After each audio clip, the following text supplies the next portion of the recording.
Okey, Assalamualaikum dan selamat petang saya ucapkan kepada Puan Madura Binti Ibrahim selaku pensyarah untuk subjek SCCA 2083 Undang-Undang dalam Komunikasi.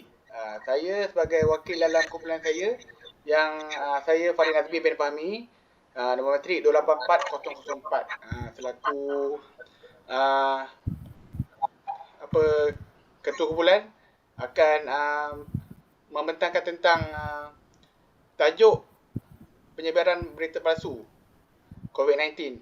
Okey, jadi kumpulan saya terdiri daripada 4 orang iaitu Abdul Wafi bin Abdul Halim, Muhammad Nizamil Haizam bin Abu Hassan, Muhammad Zafirul Afizi bin Muhammad Saki dan Muhammad Yasir bin Husin. Next. Okey, pengenalan di dalam bidang komunikasi. Penyebaran berita palsu merupakan perkara yang sinonim dalam masyarakat Malaysia juga negara-negara luar. Kesan daripada berita palsu ini akan menyebabkan kebaikan dan keburukan kepada masyarakat. Sebab ada berita palsu yang boleh menyebabkan kebaikan dan keburukan jugalah. Kita boleh lihat. Nombor 3, kebiasaannya berita palsu akan mendatangkan kesan yang tidak baik kepada si penerima. Seperti mana berita palsu tentang COVID-19 yang telah berlaku sejak hujung tahun 2019. Jadi berita palsu yang melibatkan COVID-19 ni membuatkan negara huru-hara oleh kerana berita palsu berkenaan yang mendatangkan ketakutan. Nombor 4, pelbagai kabar angin yang telah diterima oleh kes COVID-19 serta maklumat-maklumat lain yang tidak sahih telah memberikan impak negatif terhadap masyarakat. Nombor 5, pada zaman moden ini berita palsu tersebar dengan sepatah sekilat hanya dengan menggunakan satu jari saja. Ibaratnya kalau kita sekarang ni kita nak akses ke internet mudah kan, dengan hanya satu jari, satu klik saja boleh tersebar. Jadi sekali nombor 6, untuk pengenalan usaha kerajaan dalam menubuhkan SKMM ini amat memberikan kesan yang positif bagi membendung gejala penyebaran berita palsu agar tidak menular ke minda masyarakat negara kita. Jadi saya memanggil Cik Wafi untuk teruskan pembentangan. Assalamualaikum warahmatullahi wabarakatuh. Terima kasih Farid ya. Saya Abdul Wafi bin Abdul Halim, nombor matrik 283-705. Seterusnya saya ingin membentangkan isu yang berkaitan Undang-Undang Komunikasi. Jadi pada 19 September 2020, sebanyak 35 kes berhubung dengan penyebaran berita palsu telah direkodkan. Pihak PDRM dan juga Suruhanjaya Komunikasi dan Multimedia Malaysia SKMM telah membuka 268 kertas siasatan yang berkaitan berita palsu berhubung dengan kes COVID-19 yang kian menular ketika itu. Jadi kesan penyebaran berita palsu akan mempengaruhi masyarakat di mana berita palsu tersebut akan mengakibatkan ketidaktenteraman dalam kalangan Malaysia. Yang ketiga, kes-kes tersebut diputuskan di bawah Akta Komunikasi dan Multimedia 1998 di mana kesalahan tersebut terpakai bagi semua pihak tidak mengira latar belakang sama ada wartawan, ahli politik dan masyarakat di Malaysia umumnya. Terdapat kes di mana seorang suri rumah dan seorang guru tuition telah dihadapkan ke mahkamah atas kesalahan menyebarkan berita palsu dan telah didakwa di bawah ordinan darurat berhubung wabak tersebut. Kes tersebut tercetus apabila individu tersebut telah memuat naik status WhatsApp dengan bertujuan menimbulkan kebimbangan dan ketakutan kepada orang awam mengenai COVID-19. Ini kes di mana yang berlaku ketika pandemik wabak COVID-19 ini melanda negara kita sebelum ini. Jadi mengikut Seksyen 4/10 Ordinan Darurat, Kuasa-Kuasa Perlu nombor 2 2021 telah memperuntukkan hukuman denda maksimum RM100,000 atau boleh dikenakan hukuman penjara 3 tahun atau kedua-duanya sekali. Seterusnya berkenaan dengan individu seterusnya, seorang guru pusat tuition telah memuat naik berita tidak benar mengenai kematian akibat vaksin COVID-19 dengan menggunakan aplikasi Facebook dan telah diikat jamin sebanyak RM8,000. Dapat dilihat dari sudut denda merupakan jumlah yang besar dan ini telah memperlihatkan bahawa penyebaran berita palsu bukanlah sesuatu yang remeh dan boleh dipermainkan. Pada 5 Februari 2020, seorang wartawan telah didakwa di mahkamah atas mencetuskan ketakutan berhubung penularan wabak coronavirus dipercayai menyebarkan berita palsu tersebut.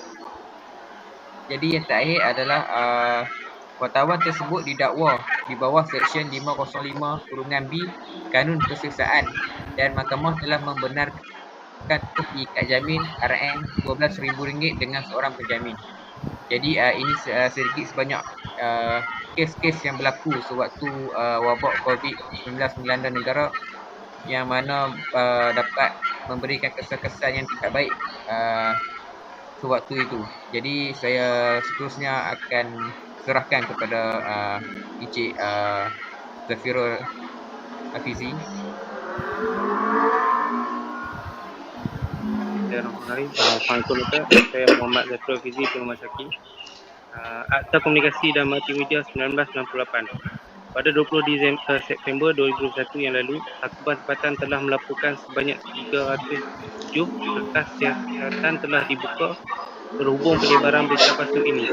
Kebanyakan mereka disiasat mengikut Seksyen 505 Kanun Keseksaan yang memperuntukkan penjara tidak melebihi 2 tahun, denda atau kedua-duanya sekali. Seksyen 211, larangan terhadap pemberian kandungan jelik. Kurungan 1, tiada pemberi perkhidmatan aplikasi kandungan atau orang lain yang menggunakan perkhidmatan aplikasi kandungan boleh memberikan kandungan yang sumbang, lucah, palsu, mengancam atau jelik sifatnya dengan niat untuk menggacau, mendera, menggugut atau mengganggu mana-mana pihak. Seterusnya Akta Hasutan 1948. Kerajaan akan memastikan pihak yang cenderung untuk melakukan hasutan akan dikenakan tindakan yang sewajarnya bagi memastikan keadaan terkawal dan aman dari sebarang jenayah hasutan, terutamanya yang melibatkan isu COVID-19. Next. Undang-Undang Komunikasi dalam menangani berita palsu. Seksyen 211(1) AKM 1998. Individu yang menyebarkan kandungan berita palsu dengan niat mengancam, menggugut mana-mana pihak boleh dikenakan tindakan seperti denda tidak melebihi RM50,000 atau penjara tidak melebihi 1 tahun atau kedua-duanya sekali.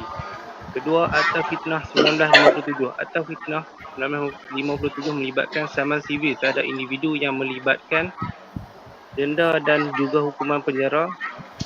Fitnah juga boleh disabitkan dengan kesalahan jenayah iaitu Seksyen 499 Kanun Keseksaan dan akan dihukum untuk Seksyen 500 Kanun Keseksaan yang akan menuntut pesalah akan untuk menjalani hukuman penjara maksimum 2 tahun atau denda atau kedua-duanya sekali.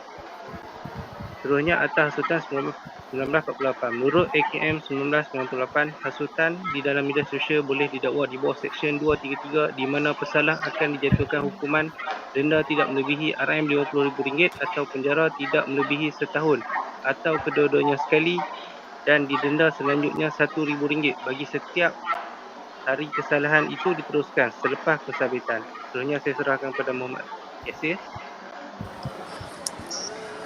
Assalamualaikum Doktor, nama saya Muhammad Yasir bin Husin. Saya akan membentangkan tajuk implikasi Akta Multimedia dan Komunikasi terhadap individu dan masyarakat. Seksyen 211 dan Seksyen 233 adalah berkaitan dengan keselamatan cyber.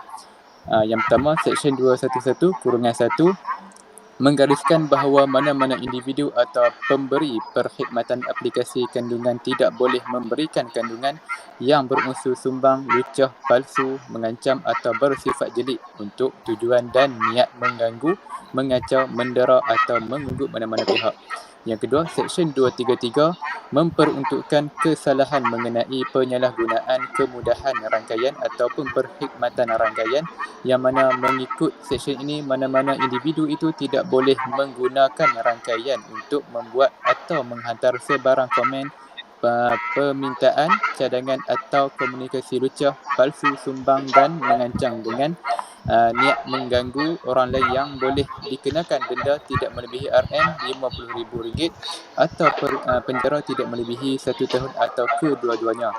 Yang ketiga, Akta Komunikasi dan Multimedia yang diwujudkan oleh Kerajaan Malaysia secara khususnya dapat menghindari mana-mana individu dan masyarakat daripada melakukan atau menyebarkan berita palsu dan fitnah serta penyalahgunaan media sosial melalui penguatkuasaan undang-undang. Okay, next. Kemudian cadangan penambahbaikan. Yang pertama, semak terlebih dahulu setiap berita yang diperoleh sebelum berkongsi. Kita seharusnya menilai terlebih dahulu setiap maklumat yang diperoleh agar kita tidak cenderung untuk berkongsi maklumat tanpa bukti yang sahih. Yang kedua, bertanggungjawab setiap perkongsian maklumat yang telah dikongsi. Kita seharusnya sentiasa memastikan setiap maklumat yang kita kongsi adalah daripada sumber yang asli dan tidak menafikan isi maklumatnya. Yang ketiga, tindakan tegas daripada pihak berkuasa, iaitu Polis Diraja Malaysia iaitu PDRN boleh memainkan peranan dalam membanteras kemelut yang berlaku demi menyekat sebarang maklumat palsu agar tidak tersebar dengan lebih meluas. Yang seterusnya, kerjasama daripada pihak Suruhanjaya Komunikasi dan Multimedia Malaysia iaitu SKMM amat diutamakan agar akaun-akaun media sosial yang tidak bertanggungjawab dapat dikenal pasti siapakah pengguna-pengguna yang rancak menyebarkan berita-berita yang tidak sahih agar segera dikenakan tindakan tegas. Kemudian saya akan serahkan kepada rakan saya Nizamil. Baik, terima kasih rakan saya Muhammad Yasir. Baik, Assalamualaikum. Saya Muhammad Nizamil Haizam bin Abu Hassan. Baik, cadangan penambahbaikan yang seterusnya adalah yang keempat, peranan warganet untuk memantau individu yang sering berkongsi berita palsu. Sebagai orang awam, haruslah menjadi mata-mata terhadap mereka yang sering memposting tentang sesuatu maklumat andai merasa curiga terhadap perkongsian maklumat yang telah tersebar. Yang kelima adalah melaksanakan motivasi dan kempen kesedaran sivik. Pihak Kementerian Komunikasi dan Multimedia SKMM boleh mengadakan kempen dan ceramah khas berkaitan dengan bahaya perkongsian maklumat yang tidak benar. Melalui kaedah ini, orang awam akan lebih peka terhadap berita-berita yang diterima, perlulah dikaji semula serta perlu juga diketahui dari manakah sumber berita tersebut diperolehi. Jika ia diperolehi daripada sumber yang tidak tepat, dikenal pasti, maka kita tidak perlu berkongsi meskipun maklumat tersebut diperolehi daripada jiran tetangga kita sendiri. Dan seterusnya adalah kesimpulan. Penyebaran berita palsu merupakan racun dalam masyarakat kita dan ia akan menyebabkan masyarakat kita berpecah belah dan juga memberi kesan yang tidak baik. Yang kedua, masyarakat di negara kita ketika pandemik COVID berlaku, orang awam berada dalam tahap kesihatan yang amat membimbangkan di mana mental mereka terganggu serta telah menyebabkan kemurungan oleh kerana terlalu memikirkan apakah kesudahan nasib mereka pada hari-hari berikutnya. Yang lebih-lebih lagi, kebanyakannya rakyat telah hilang pekerjaan pada ketika itu. Dan yang ketiga dan terakhir adalah Undang-Undang Komunikasi seperti AKM 1998 amat membantu dalam menangani masalah penyebaran berita palsu meskipun ia tidak dapat membanteras secara menyeluruh. Namun, ia mampu untuk mengurangkan kesan negatif daripada isu penyebaran berita palsu yang menular hingga pada hari ini. Baik, itu saja pembentangan daripada kumpulan kami. Assalamualaikum. Assalamualaikum.